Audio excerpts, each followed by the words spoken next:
kamu arahkan seakan-akan engkau sedang mentalkin akal pikirmu, mentalkin ciptamu, dan seakan-akan yang mengucapkan zikir itu adalah akalmu, pikiranmu, ciptamu.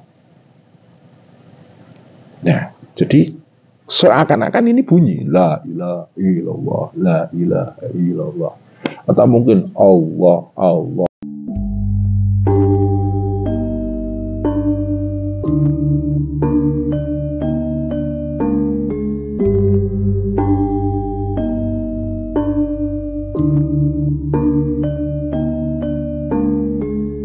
Sekali lagi saya tegaskan bahwa yang namanya zikir itu perlu persiapan tertentu. Modal utama seseorang bisa melakukan zikir dan zikir itu berkualitas adalah ketenangan. Makanya dari dulu saya tekankan, tenang dulu, tenangkan pikiranmu, tenangkan tubuhmu, tenangkan nafsumu, tenangkan hatimu, tenangkan jiwamu, baru engkau melakukan zikir. Ini dalam zikir-zikir pakem ya. Karena ada satu zikir umum ketika kita resah, gelisah, kita melakukan zikir agar tenang.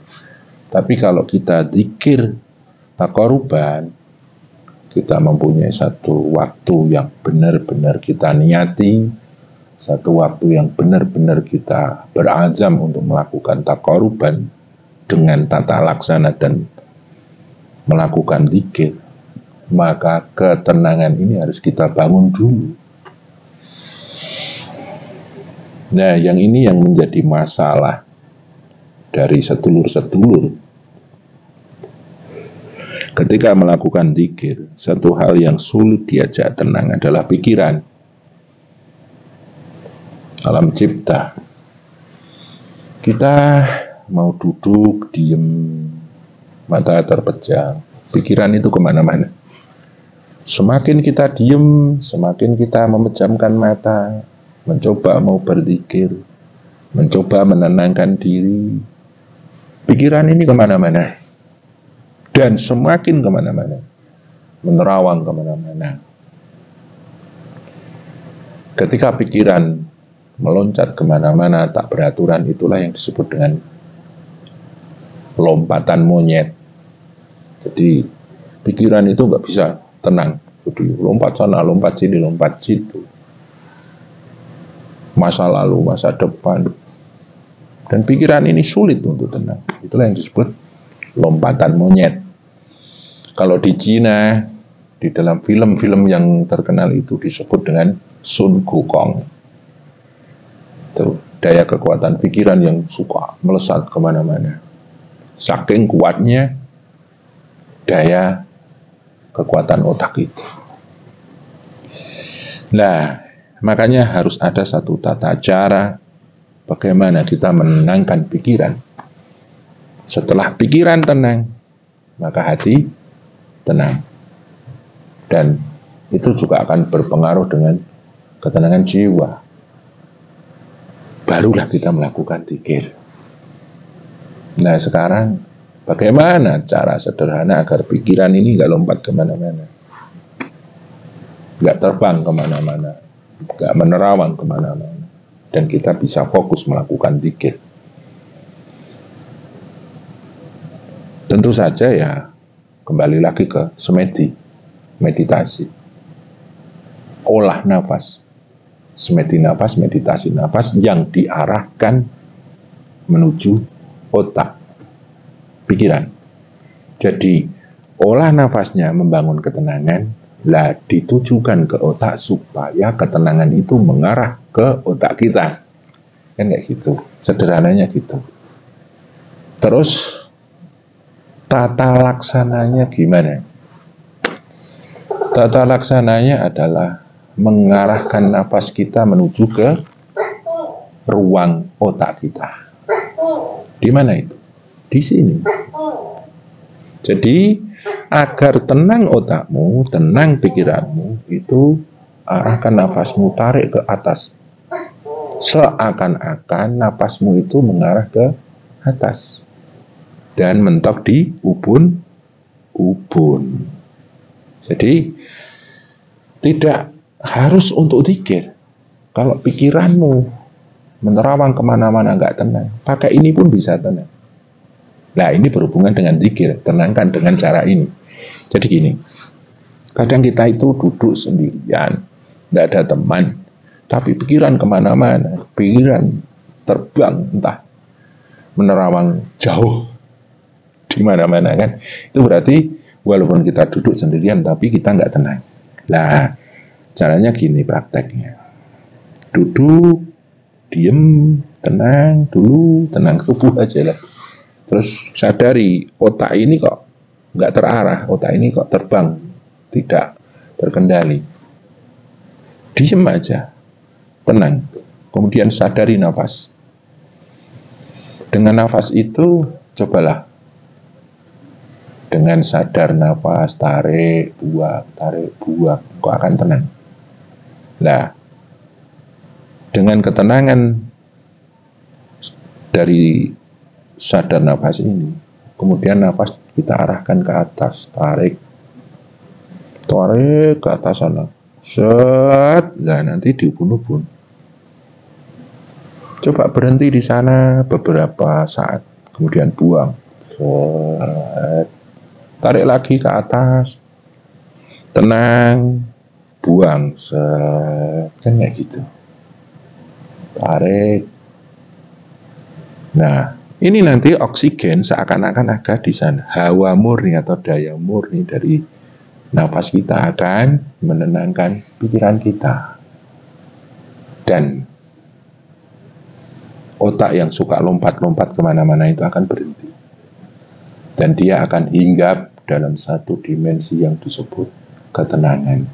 Tenangnya pikiran. Nah, ini di dalam ilmu zikir biasanya digunakan untuk melakukan zikir cipta. Zikir cipta macam-macam, tergantung majelis mana yang kita ikuti. Banyak sekali yang namanya zikir cipta, atau mungkin semedi cipta atau meditasi cipta. Jadi ketenangan pikiran, ketenangan akal itu bisa kita bangun dengan sengaja, dengan satu kesadaran. Aku ingin menenangkan pikiranku. Lah jalannya ya nafas tadi. Tarik, gas, berhenti, hitung aja berapa. 1, 2, 3, buang. Tarik, diem, buang. Nah, kalau sudah, monggo lakukan zikir cipta. Ya, contohnya la ilaha illallah, la ilaha illallah, illallah, la ilaha illallah, kan gitu. Dan ketika kita melakukan zikir cipta, zikir akal, setelah melakukan semedi cipta, semedi akal, ucapkan zikir dari mulutmu dulu, kemudian kamu arahkan seakan-akan engkau sedang mentalkin akal pikirmu, mentalkin ciptamu, dan seakan-akan yang mengucapkan zikir itu adalah akalmu, pikiranmu, ciptamu. Nah, jadi seakan-akan ini bunyi la ilaha illallah, la ilaha illallah. Atau mungkin Allah, Allah, Allah. Atau mungkin subhanallah, subhanallah, subhanallah, alhamdulillah, Allahu akbar. Banyak sekali macam-macam zikir. Atau mungkin di Syatariyah ada yang namanya zikir tawab. Nih, dari pundak kiri ya naik menembus semesta alam, la ilaha, sampai pundak kanan, illallah, masuk ke hati.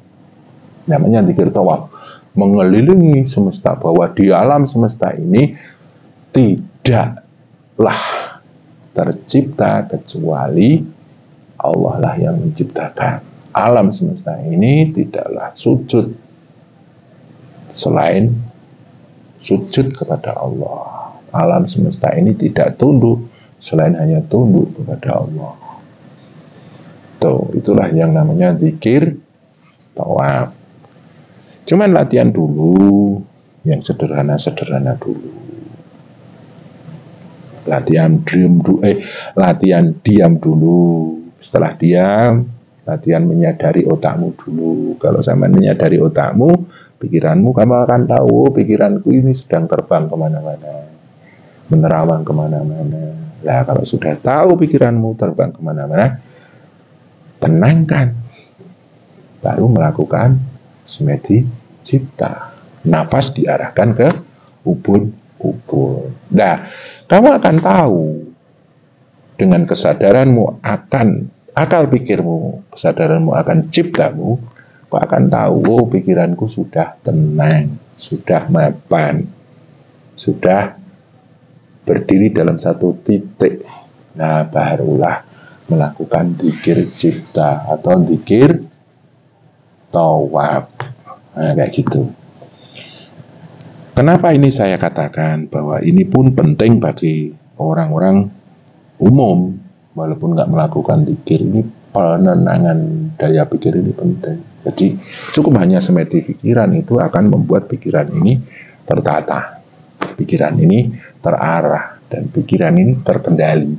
Ingat, akal ini adalah anak buah kita, perangkat kita. Jadi kita berhak mengatur dia supaya dia tunduk sama kehendak kita, kemauan kita, dan akhirnya dia akan bermanfaat buat kita. Kita perintahkan akal dengan daya kekuatannya untuk menciptakan satu ide, satu solusi, atau satu pemikiran tertentu, konsep tertentu, dan itu benar-benar dalam kendali kita. Ya, kayak gitu. Kita bahas yang kemarin itu, kalau kita mau melakukan zikir raga, ya semedinya semedi raga, semedi tubuh wadak sama tubuh halus. Nafas kita arahkan ke tubuh kita. Nah, kemudian zikir nafsu, ya kita melakukan semedi nafsu. Nafas kita arahkan ke hati kita, ke nafsu kita. Kemudian pikiran, ya, kita mau melakukan zikir cipta, ya nafas kita arahkan ke cipta kita, ke pikiran kita. Insya Allah melakukan itu, kita akan lebih berkualitas. Nah, ini kita bicara tentang tata laksana. Kalau tata cara, ya Pak, sama.